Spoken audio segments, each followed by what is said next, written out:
안녕하세요. 이번 시간에는 벤틸레이터 간호에 대해서 이야기해 보도록 하겠습니다. 저번 시간에는 벤틸레이터의 목적과 적용 기준, 그다음에 어떤 때 우리가 사용하는지에 대해서 배웠고, 이번에는 이 벤틸레이터의 환기 방법과 알람이 뜨는 것에 대해서 더 살펴보도록 하겠습니다.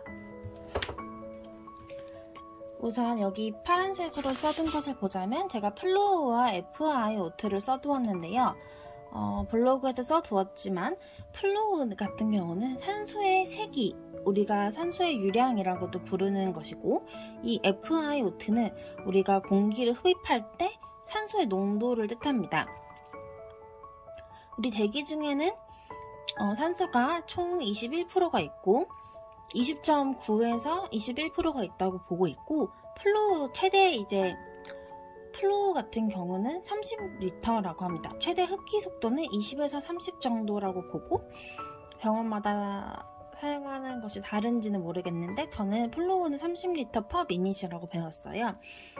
그래서 이 30리터랑 21%가 우리가 현재 생활하는 모드입니다.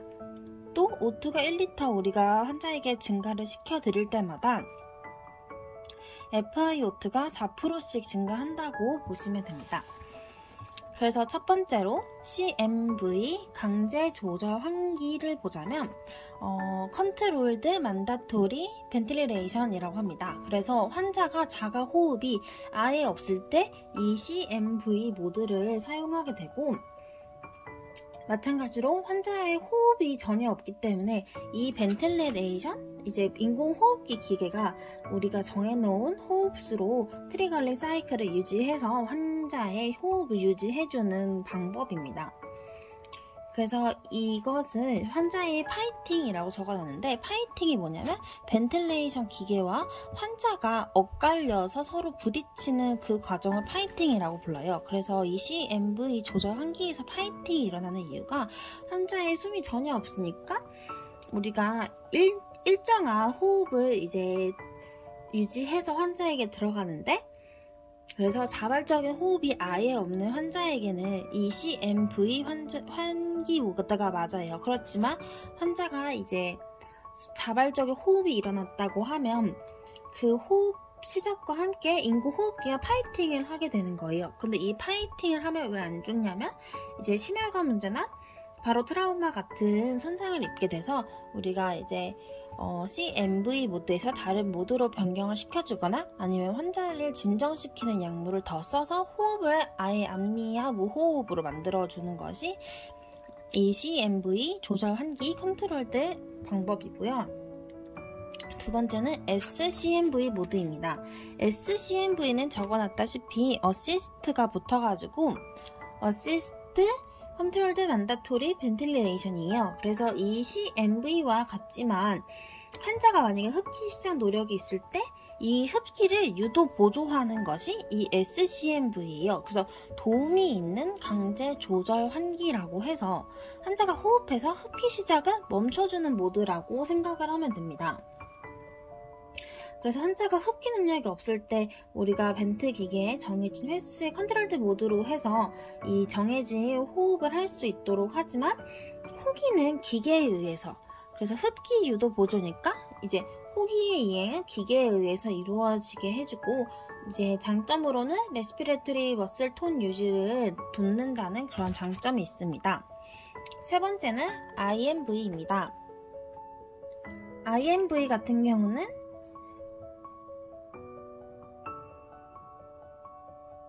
인터민턴트 만다토리 벤틸레이션으로 해서 간헐적 강제 환기입니다. 그래서 이거 같은 경우는 일정 수 컨트롤드 만다토리 브리스 외에 자가 호흡이 허용되는 방식이라고 적어두었는데, 이 말이 뭐냐면 이 벤트 기계에 의해서 일정한 양의 컨트롤드 만다토리 브리스 외에 진짜 환자의 자가 호흡이 들어가도 되는 방식이라고 합니다. 그래서 인공호흡기를 제거하기 전에 보통 사용을 하게 되고, 환자에게 이제 이 인공호흡기 자가 호흡을 허용시켜주면서 이 벤트 기계로 호흡하는 것을 점차 줄여나가면서 나중에 이 벤트 기계를 뗄 수 있도록 하기 위한 그 중간적인 IMV 과정이라고 보시면 되고, 이제 벤트 기계를 떼는 것을 우리가 용어로 위닝이라고 해요. 그래서 위닝 전에 사용하는 모드라고 생각하시면 됩니다.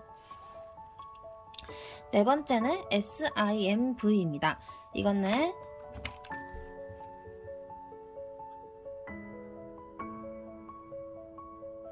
가 붙어서 IMV보다 이제 자발 호흡은 있으나 부족해서 사용하는 모드가 이 SIMV 모드이고, 동시성 간헐적 강제 호흡이라고 합니다. 이제 호흡 중복을 보완해서 환자의 이제 환기 노력과 함께 인공호흡기에서 공기를 전달하는 방식이 이 4번이고, 여기 보면 호흡수를 미리 설정하고 필요시 기계의 도움을 받는다고 돼 있어요. 그래서 환자가 자발 호흡은 있으나 그 자발 호흡이 부족하기 때문에 사용하는 것이 이 SIMV입니다. 그래서 이 알칼리미아라고 적어놨는데, 이 SIMV 모드는 환자가 필요할 때만 기계가 도와주는 역할을 하기 때문에 이 CMV보다 알카미아가 훨씬 더 감소한다는 그런 장점이 있습니다. 다섯 번째 PEEP는 많이 들어보셨겠지만 호기말 양압이라고 해서 포지티브 앤드 익스피라토리 프레셔이라고 합니다.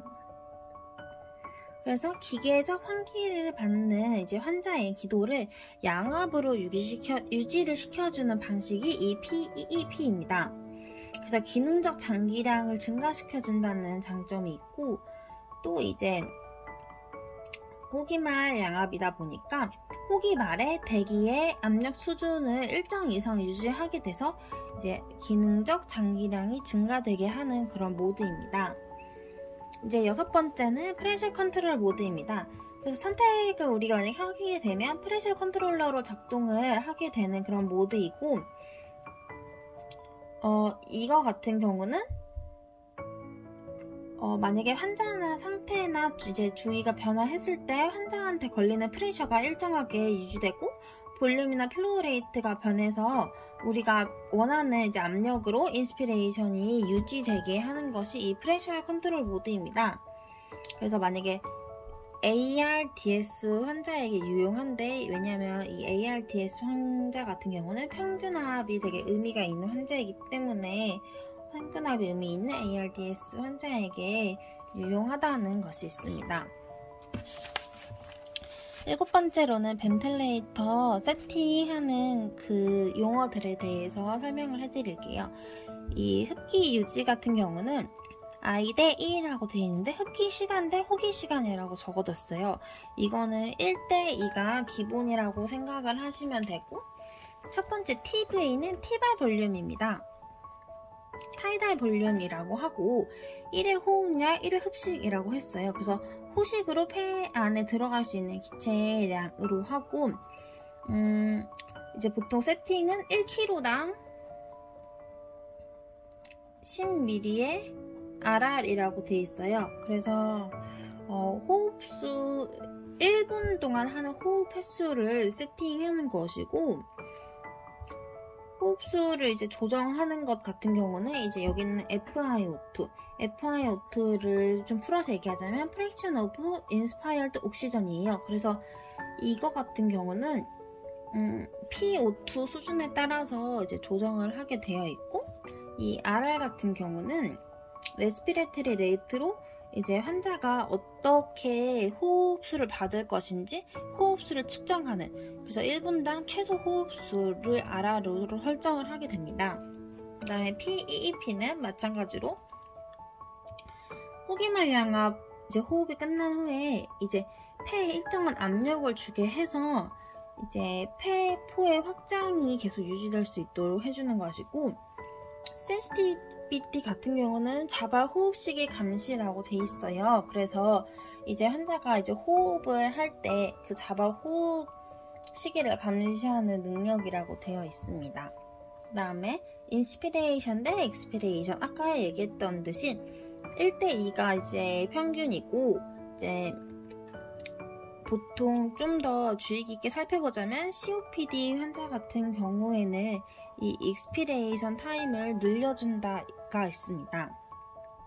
이제 트리거 센시티비티는 이제 환자가 호흡을 만약에 시작을 하게 됐을 때 기계가 반응할 수 있도록 음압의 수준을 정해주는 것입니다. 그래서 얘도 마찬가지로 자발 호흡을 감지하는 용도로 사용을 하게 되고, 이 사인 같은 경우는 정해진 호흡 양보다 1.5에서 2배 정도 해당하는 공기를 1시간에 6회에서 10회 정도 전달하는 것을 의미합니다. 우선 알람이 많이 뜨면 당황을 할 수밖에 없는데요. 제가 처음으로 화면을 바꿨습니다. 조금 더 잘 보여드리기 위해서. 그래서 알람과 근데 잘못한 것 같아요. 손이 너무 흔들려요. 그래서 일을 하다 보면 이제 벤트에서 알람이 울릴 때가 가장 무서운 것 같아요. 알람이 무슨 알람인지도 모르고 어떻게 처치를 해야 되는지 몰라서 무서웠는데, 이제 첫 번째 하이프레셔 리미트 알람이 뜰 때가 있어요. 그러면 이제 이 알람이 울린다는 것은 내가 설정한 값이 초과가 됐거나 아니면 그보다 낮을 때 그 알람이 울리는 건데, 이제 하이프레셔 리미트 알람 같은 경우는 내가 설정한 그 값 이상의 것이 나왔을 때 울리는 알람입니다. 왜냐하면 이제 환자를 봤을 때 환자 안에 이제 객담이나 뭐 그런 분비물이 많을 때, 또는 이제 환자를 이제 육안으로 봤을 때 튜브가 꺾여 있을 때, 아니면 뭐 환자의 자세가 몸이 꺾여 있거나, 아니면 이제 말할 때 이럴 때 이제 하이프레셔 리미트 알람이 울리게 되고, 이 같은 경우는 만약에 분비물이 많다고 하면 우리가 이제 환자에게 클로즈 석션이나 석션을 해줘서 이 분비물을 제거를 해주면 되고요. 아니면 이제 기도와 함께 이제 환자의 튜브가 제대로 묶여 있는지 이렇게 처음에 이렇게 확인을 하고 그 다음에 보고 드리는 게 더 나을 것 같고, 두 번째는 로우 인스피레토리 프레셔 알람이에요. 이거 같은 경우는 환자에게 아까 말씀드렸던 이 1회 호흡량 1회 흡식인 타이달 볼륨이 제대로 들어가지 않았을 때 울리는 거예요.